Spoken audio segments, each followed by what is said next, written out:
पाकिस्तान में राजनीतिक घमासान मचा हुआ है। पूर्व प्रधानमंत्री इमरान खान की गिरफ्तारी से कराची से लेकर लाहौर और रावलपिंडी तक हालात बेहद खराब हैं। पहले से ही आर्थिक संकट से घिरा मुल्क एक बड़ी मुसीबत में आया है।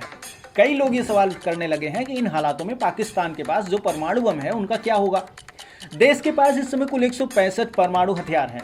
पहले से ही दुनिया को इस बात का डर था कि अगर ये आतंकियों के हाथ लग गए तो फिर क्या होगा। अब जबकि जनता आर्मी हेडक्वार्टर्स तक को निशाना बना रही है तो फिर ये डर दोगुना हो जाता है। इमरान की पार्टी तहरीके इंसाफ की तरफ से समर्थकों से अपील की गई है कि पूरे देश में विरोध प्रदर्शनों को तेज कर दिया जाए। इस्लामाबाद हाई कोर्ट से गिरफ्तार होने के बाद से ही पूर्व पाकिस्तान में हिंसा तेज हो गई है। पाकिस्तान हमेशा से ही आतंकियों का गढ़ रहा है और वर्तमान स्थिति में हालात बेहद नाजुक हैं। साल 1998 में पाकिस्तान ने पहला परमाणु बम बनाया था।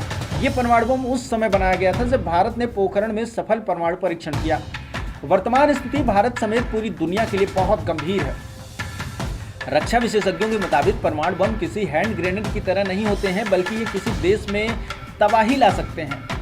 पाकिस्तान के प्रधानमंत्री ऑफिस की ओर से मार्च में जो बयान दिया गया था उसके बाद कई आशंकाएं लगाई जा रही थी। इस बयान में कहा गया था कि पाकिस्तान का परमाणु और मिसाइल कार्यक्रम एक राष्ट्रीय संपत्ति है जिसके बारे में कई देशों को परेशानी है।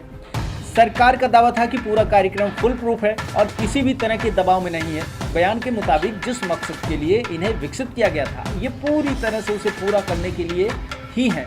हालांकि जब इस पर बातें होने लगी तो एक ट्वीट कर प्रधानमंत्री शहबाज शरीफ ने कहा कि पाकिस्तान के परमाणु और मिसाइल कार्यक्रम के बारे में गलत बातें फैलाई जा रही हैं और ये काफ़ी दुर्भाग्यपूर्ण है। पाकिस्तान सेना जिसके बारे में अक्सर कहा जाता है कि उसके आतंकियों के साथ साठगांठ है, अब उसके हेडक्वार्टर पर हमले हो रहे हैं तो फिर स्थिति कितनी खराब हो जाएगी।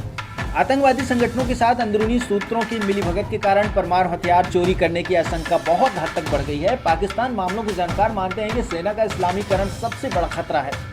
इसके परिणाम स्वरूप गलत हाथों में ये हथियार जा सकते हैं और जिसके कारण महातबाही आ सकती है। पाकिस्तान के हालातों के बाद से सन 1999 में चेचन्या में हुई एक घटना याद आ गई। उस समय चेचन विद्रोहियों ने कोबाल्ट 60 की चोरी कर ली थी।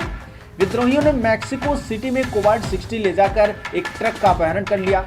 अच्छी बात यह रही कि वो इसका उपयोग नहीं कर सके और कोई नुकसान नहीं हो पाया। कई भारतीय रणनीतिकार हमेशा से मानते आए हैं कि पाकिस्तान परमाणु आतंक को बढ़ावा देता है। ऐसे समय में जब देश कंगाली के कगार पर है और हर तरफ हिंसा का आलम है तो दुनिया पाकिस्तान के परमाणु हथियारों के बारे में सोचकर ही घबरा रही है। जरा आप ही सोचिए कि जिन सैनिकों के पास तक आम जनता हमला कर दे रही है, जिनके हेडक्वार्टर्स पर कब्जा कर लिया जा रहा है, वहां पर रखे हुए परमाणु हथियारों पर आतंकियों को कब्जा नहीं हो पाएगा, इसकी क्या गारंटी है। पाकिस्तान तो पहले से ही भुखमरी के कगार पर है और अब एक नई चिंता पूरी दुनिया के सामने सता रही है कि पाकिस्तान में बहुतायत मात्रा में फल फूल रहे आतंकी संगठनों के हाथ अगर पाकिस्तान के सरकार की बनी हुई तमाम ये मिसाइलें, तमाम ये परमाणु हथियार लग गए तो आखिर होगा क्या।